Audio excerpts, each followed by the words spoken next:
ça va vous? Ça vous dirait pas qu'aujourd'hui on se fasse un petit rangement mural?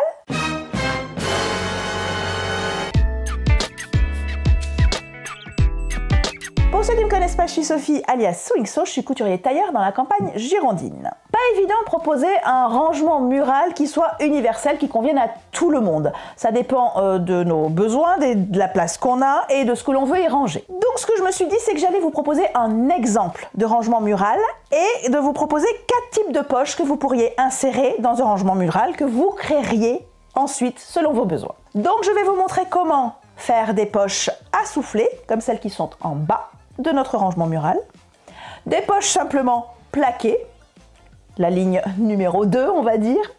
Je vous montre aussi comment on peut faire des poches transparentes avec du vinyle et du biais, comment on peut poser une poche plaquée, celle qui est tout en haut, et aussi comment on peut insérer quelques petits passants qui permettront de glisser des gros outils comme des ciseaux ou un marteau. Comme bien souvent avec les tutos de la cabane, vous avez un article de blog qui va accompagner cette vidéo.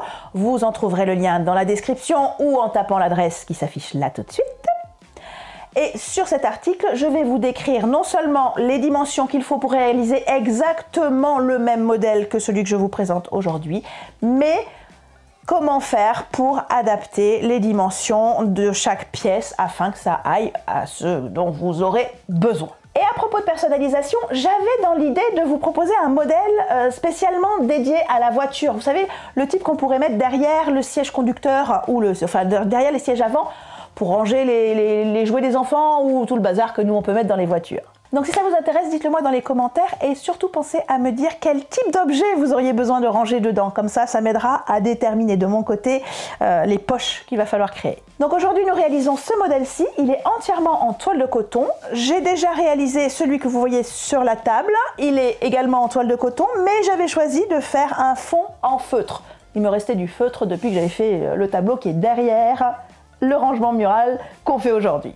Alors, c'était une bonne idée pour utiliser cette chute, mais c'est pas forcément une bonne idée si on veut l'utiliser pour le rangement couture. Par exemple, un découvite, ça se plante un petit peu trop facilement dans le feutre, donc c'est pas l'idéal pour cet usage-là en tout cas. Ceci étant dit, place à la couture.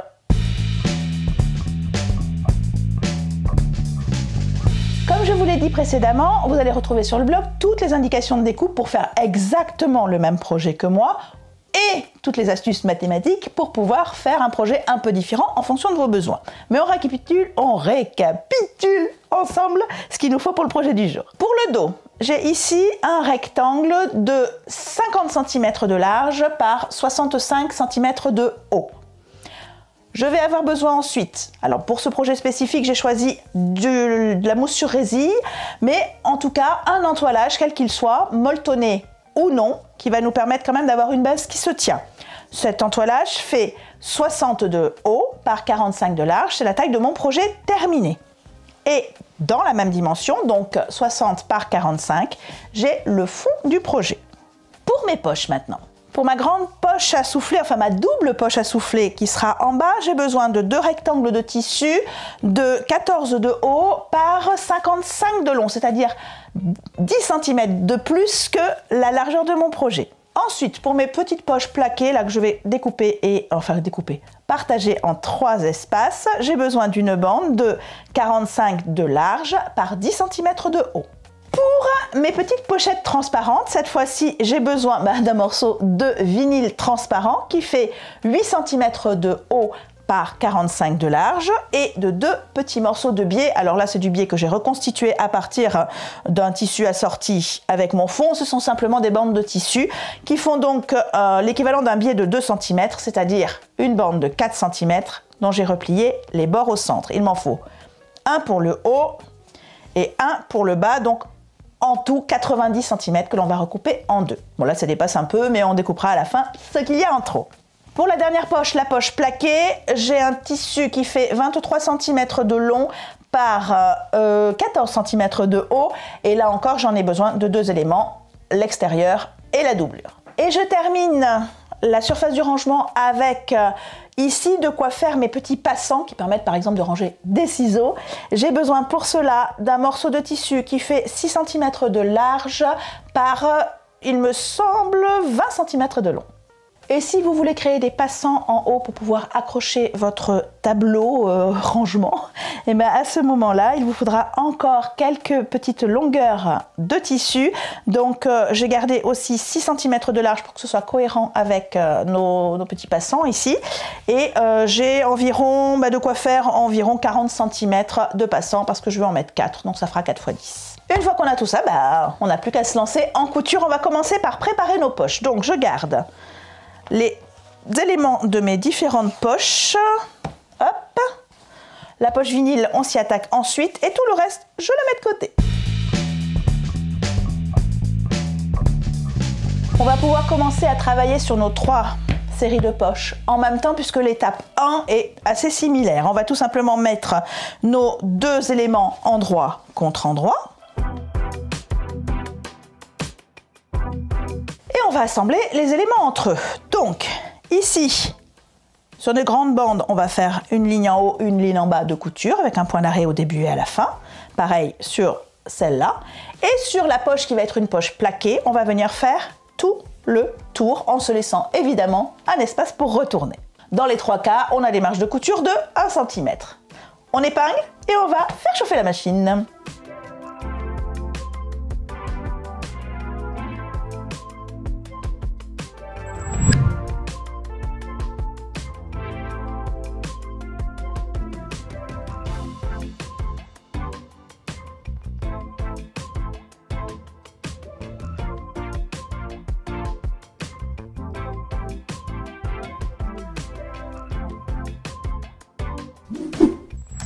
On va venir retourner nos pièces sur l'endroit et pour ça je vais faire un petit tour par le fer à repasser. C'est une étape que je néglige souvent quand je fais des accessoires alors que je le fais systématiquement pour les vêtements. On passe un petit coup sur ce que l'on vient de coudre afin de bien mettre nos assemblages, nos piqûres d'assemblage bien dans le tissu. Et ensuite, pour se faciliter la vie sur l'endroit, on va venir ouvrir ici nos marges de couture. Hop. Ça va faire quelque chose de beaucoup plus propre, beaucoup plus rapidement sur l'endroit.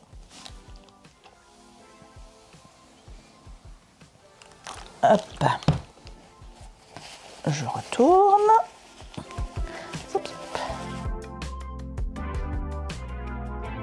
Et évidemment, je repasse également une fois que c'est retourné.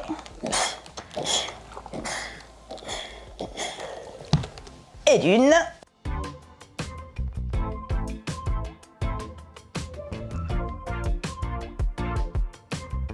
Et pour le dernier, pour ma poche plaquée, je vais venir dégarnir les angles avant de faire mon retournement.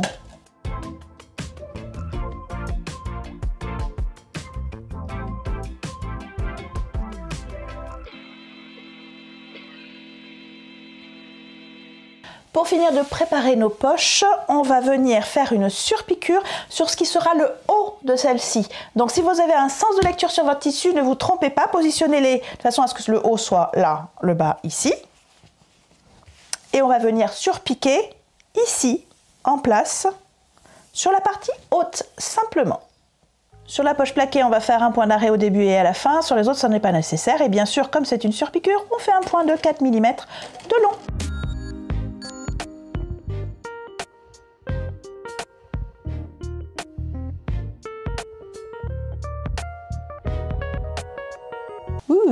Je peux remettre ma bêtise. C'est une petite ribambelle.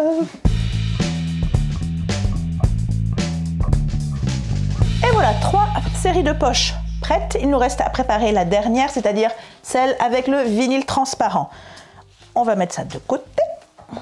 Pour celle-ci, on va venir donc enrober le haut et le bas de la poche avec un petit morceau de biais. Donc le biais est déjà plié vers le centre et on va le replier une deuxième fois comme ceci. Donc on va le marquer au fer et au fer, si vous le pouvez, vous allez essayer d'avoir un côté qui dépasse très légèrement par rapport à l'autre, très légèrement. Ça va nous permettre de nous repérer quand on va coudre et on sera sûr d'attraper les deux en même temps. Si vous avez un biais industriel, c'est-à-dire acheté en magasin, en général, dès que vous le pliez, ça le fait naturellement. Hop.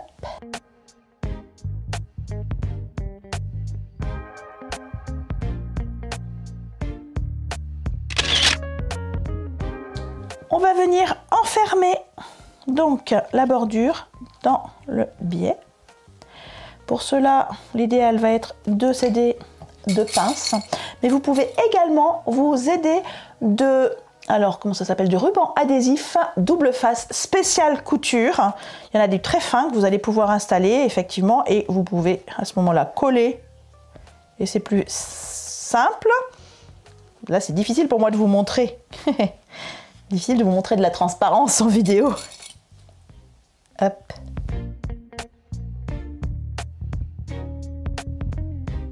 Ça peut paraître délicat, mais en fait, c'est plus facile de poser du biais à cheval sur du vinyle que sur du tissu, parce que le vinyle est plus rigide.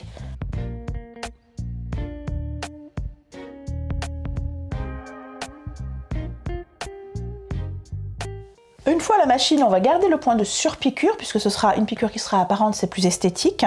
Et on va venir, alors, sur un des deux côtés, piquer deux lignes parallèles. Une qui vient enfermer vraiment en se mettant au plus près du vinyle, et une qui sera juste esthétique à l'autre extrémité.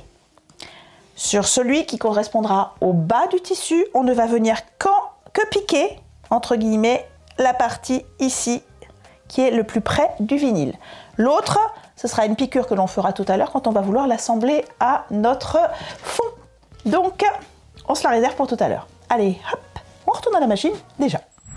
Si vous avez peur que votre pied ne glisse pas bien sur la partie vinyle, vous pouvez utiliser des pieds qui sont des pieds qu'on dit téflon, qui sont en matériaux comme ceci, qui glissent mieux sur le vinyle. Sinon, vous pouvez mettre un petit peu de papier de soie ici pour éviter que ça coince et que ça se colle et que donc ça n'avance pas avec des jolis points.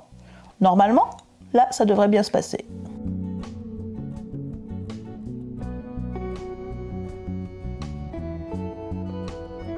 Donc sur celui-ci, je vais repiquer de l'autre côté, à l'autre extrémité du biais, pour le côté esthétique.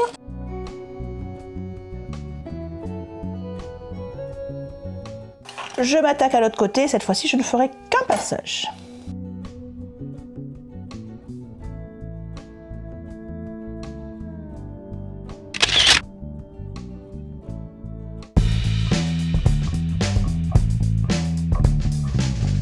En termes de préparatifs, il ne nous reste plus qu'à s'occuper des futurs passants pour la partie où on peut ranger les ciseaux, et éventuellement, si c'est votre choix comme moi, de la partie qui va permettre d'accrocher notre rangement mural à quelque chose pour pouvoir l'accrocher au mur. Donc, je vais les plier chacun en 4 comme je l'avais fait pour le biais ici. Hop. Pour ça, on retourne au fer à repasser.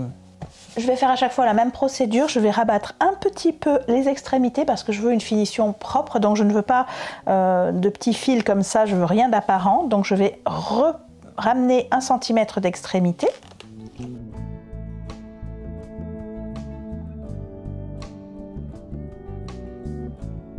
Et ensuite, je rabats les extrémités vers le centre, enfin les côtés vers le centre, voilà. Hop. Donc j'obtiens quelque chose qui est fermé et qui est propre. Pour mes attaches, je veux à peu près 10 cm d'attache finale, donc je les ai coupées en petits morceaux de 12. Ma grande bande, je les ai coupées en longueur de 12 cm et je vais faire la même opération.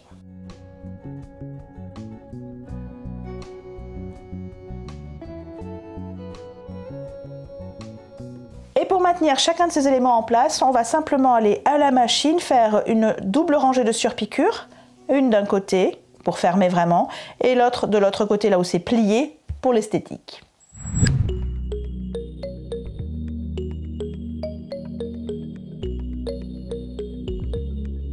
Et maintenant, les petits trucs, les petits... Hop,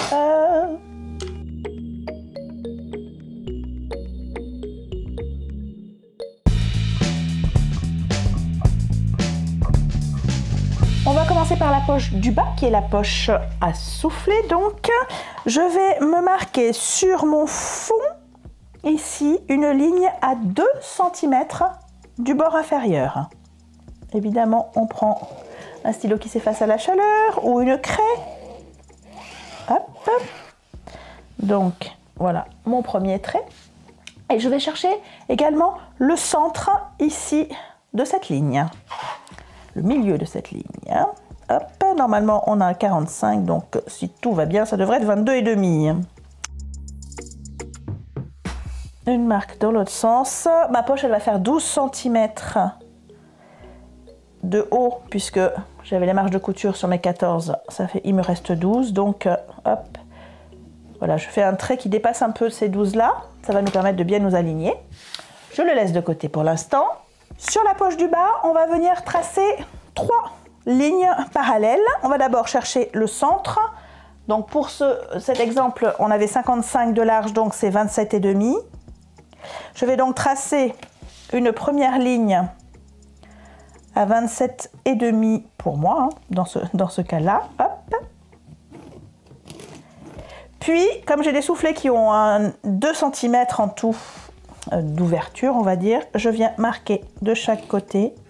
Donc une ligne d'un côté et une ligne de l'autre à 2 cm du centre. Donc le centre, 2 cm d'un côté, 2 cm de l'autre. Hop. On va venir maintenant aligner donc notre ligne centrale avec la ligne qu'on avait tracée sur notre fond. Donc ici, dans ce sens, et la ligne du bas ici. Voilà, je vais épingler au centre. Et je vais venir rabattre les extrémités de façon à ce qu'elles coïncident avec la bordure de mon fond. Donc on fait attention à être bien en phase avec la ligne qu'on a tracée. Et là aussi on va épingler.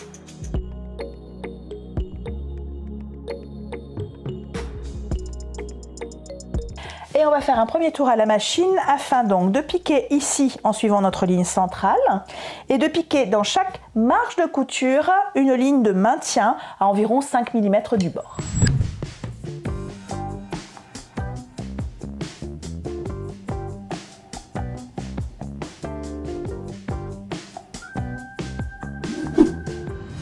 Créons maintenant nos soufflets. Notre ligne ici que l'on a tracée, on va venir la rabattre de façon à ce qu'elle vienne s'aligner avec la ligne de centre que l'on a piquée.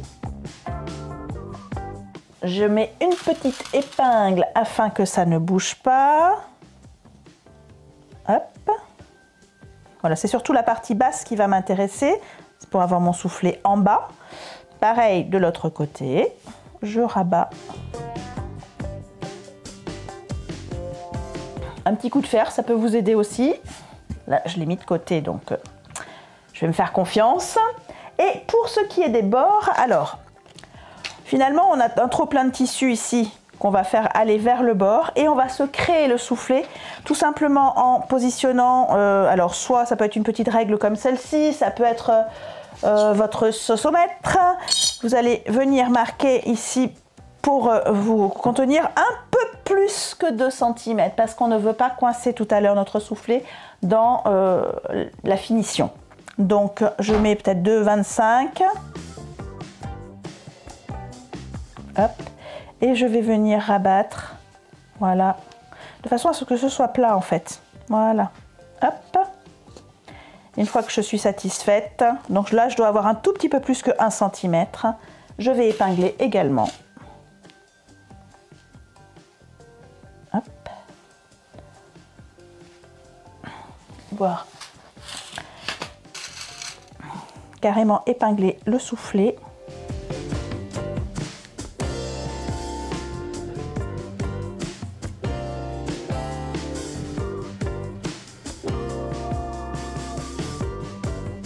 Et il ne nous reste plus qu'à aller piquer ici la ligne inférieure de façon à fermer le bas des poches et à conserver nos soufflets en place.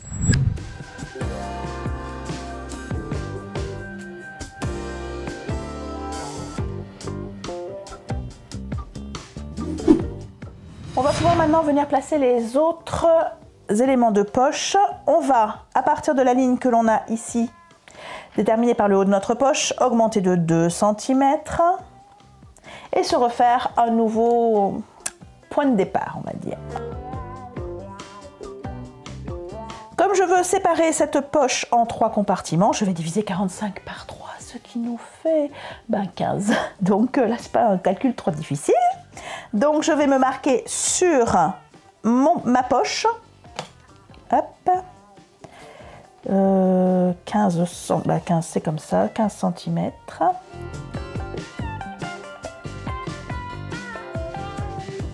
Je vais l'épingler en place et puis je vais tout de suite préparer celle-ci parce qu'on pourra faire d'une pierre deux coups à la machine.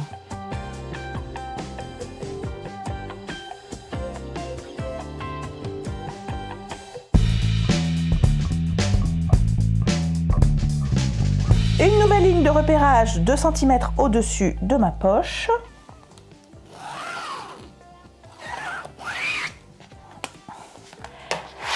Et je vais pouvoir placer celle-ci. Alors, sur cette pochette transparente, je voudrais faire 4 compartiments. Donc, je vais répartir à peu près en 4, parce que 45 par 4, ça fait 11,25. Bon, on va faire ça à peu près. On va chercher le 100, puis 11 et puis le reste. Mais pour voir ce que je fais, c'est pas facile de tracer sur du vinyle. On peut pas mettre un stylo qui s'efface à la chaleur parce que le vinyle, il aime pas la chaleur. Donc, je vais utiliser du masking tape qui va faire d'une pierre deux coups, qui va me permettre à la fois de repérer mes tracés et de ne pas être gêné avec le pied presseur. Donc, je repère à peu près mon centre. Jusque là, ça ne doit pas être très compliqué. 22,5 à peu près. Si ça n'a pas bougé, donc ça va être par là. Et je vais mettre un petit peu de masking tape là où je voudrais tracer, donc à peu près là. Hop. Voilà, j'en mets que sur la partie vinyle.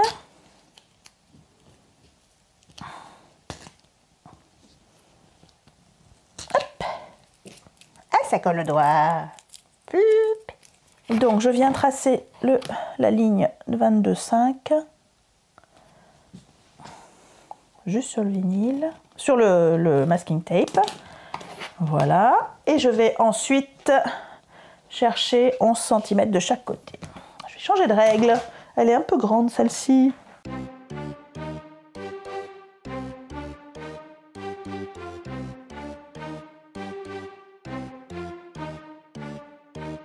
Et puisque j'ai du masking tape plein les doigts, et ben autant s'en servir au centre parce que le vinyle n'aime pas les épingles. Et je vais maintenir en place là pour être sûr que je vais coudre droit. Je me mets un peu de masking tape en guise d'épinglage et les pinces aux extrémités. Allez, c'est parti. Pour les deux, ce que l'on va faire, c'est d'aller faire une piqûre de maintien dans la marge de couture extérieure et de piquer sur nos lignes que l'on a tracées, puis de fermer en bas, bzoup, et bzoup, comme on avait fait pour la première.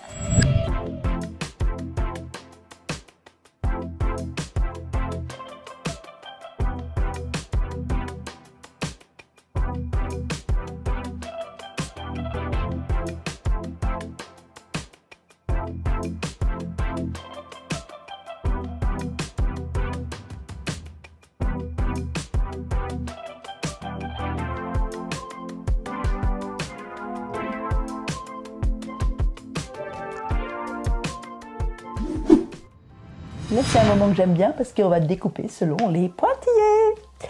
Donc, il faut y aller doucement plutôt que férocement.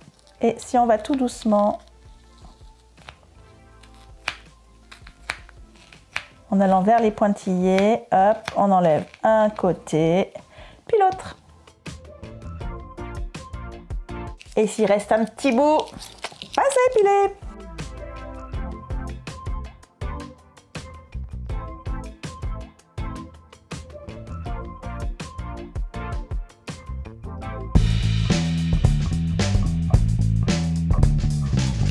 Il ne nous reste plus que deux éléments à poser, la poche plaquée et les petits passants. La poche plaquée, je vais la séparer en 2-3 compartiments parce que je veux y mettre des stylos et que je veux qu'ils tiennent bien. Mais je ne veux pas faire un compartiment par stylo parce que finalement, on peut moins en mettre que si on laisse plus d'espace. On peut mettre 2-3 stylos ensemble, ils vont quand même pas tomber parce que sinon, ben, il y a moins de place.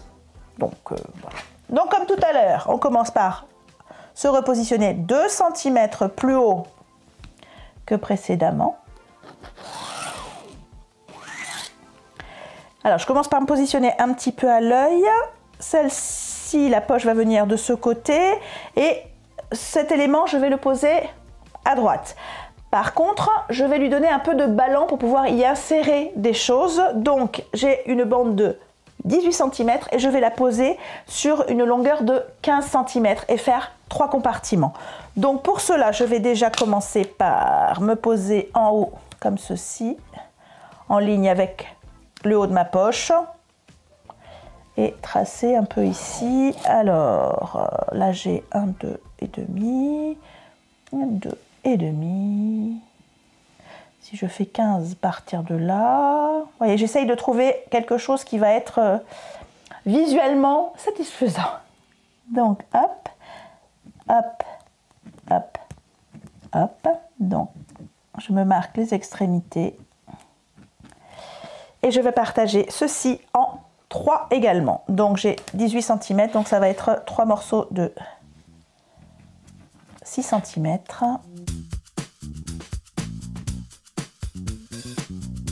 Au niveau répartition, ça me paraît pas mal. Je vais épingler mes passants. Et pour ce qui est de la poche, je vais l'épingler aussi, mais avant, je vais la séparer en quelques compartiments.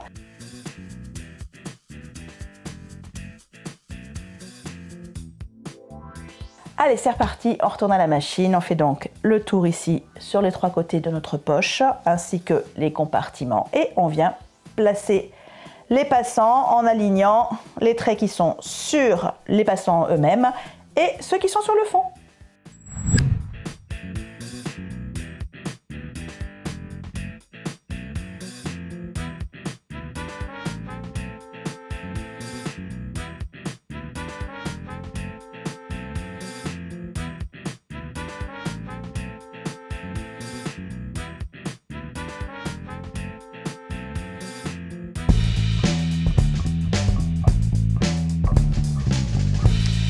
Il ne nous reste plus qu'à poser le fond sur notre petit rangement mural.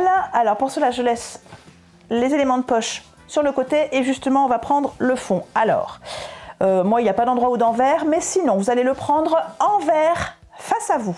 Et vous allez venir marquer ici sur le pourtour une bordure de 2,5 cm de large. Hop.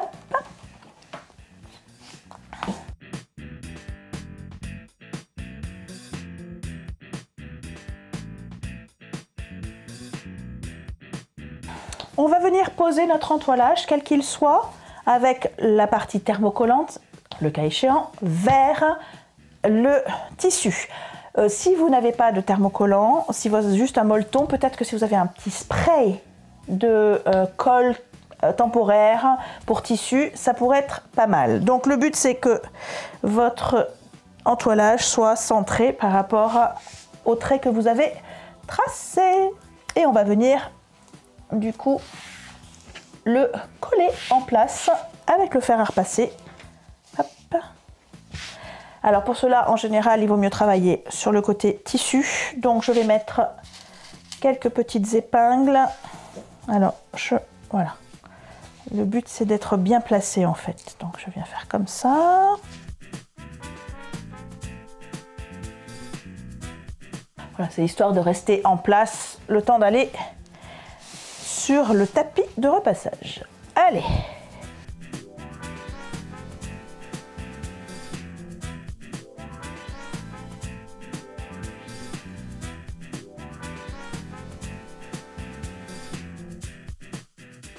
Vous êtes prêts pour la dernière étape? Ou presque, puisqu'après il y aura juste le système d'attache. Alors, on vient positionner notre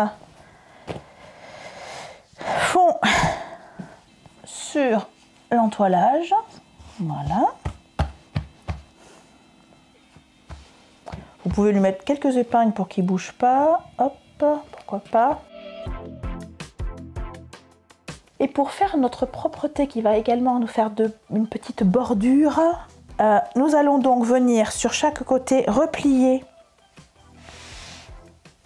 le fond vers le devant, puis sur lui-même, afin de créer un faux biais.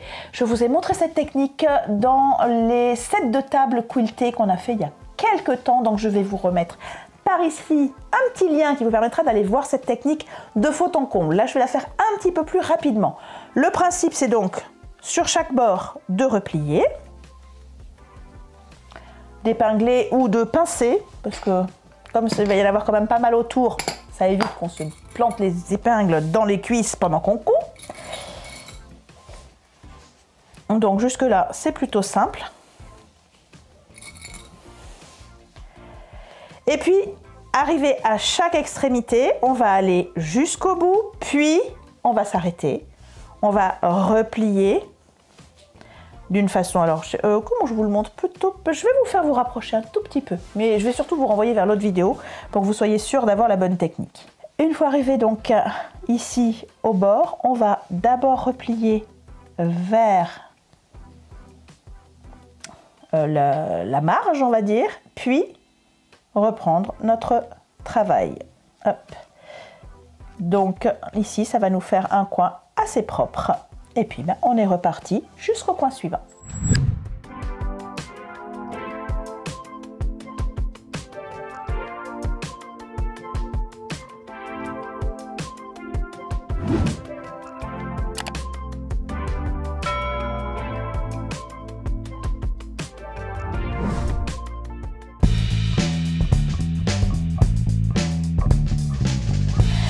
Bon, niveau couture, on a terminé, il ne nous reste plus qu'à créer un système d'attache.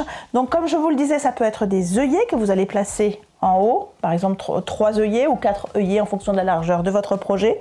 Et puis ensuite vous pourrez l'accrocher avec des petits clous ou que sais-je encore. Ça peut être des choses que vous auriez cousues dans ici notre petit rabat. Ou bien, comme je vais le faire aujourd'hui, ça peut être des passants que l'on va coudre par-dessus.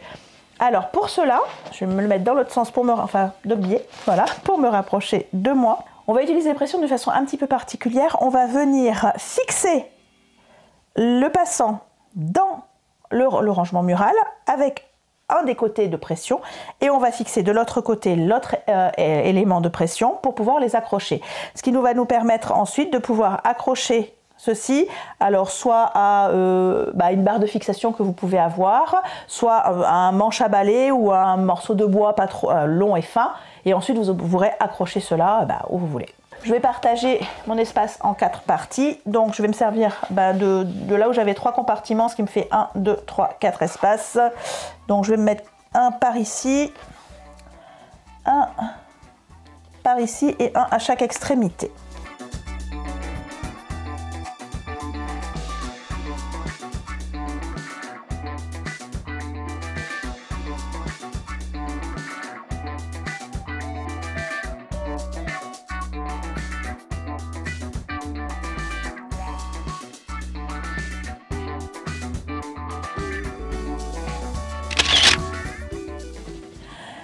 Voilà, ça m'en fait un deuxième. Je vais peut-être m'arrêter là pour le moment, en tout cas avec ce modèle-là. Et à propos de modèle, comme je vous l'ai dit, c'est tout à fait customisable. Donc, si vous réalisez un rangement mural inspiré de cette vidéo, mais un petit peu différent en termes de dimension, de type de poche, etc., ce serait super sympa si vous nous le partagiez en nous envoyant photos plus liste des découpes, etc. à voscreations@lacabaneacoudre.fr. Comme ça, on pourrait se faire un petit article de blog complémentaire afin de donner de plus en plus d'idées à de plus en plus de monde. Sur ce, qu'est-ce que je vous souhaite? Des joyeuses cousettes. Et qu'est-ce que je vous dis? À bientôt.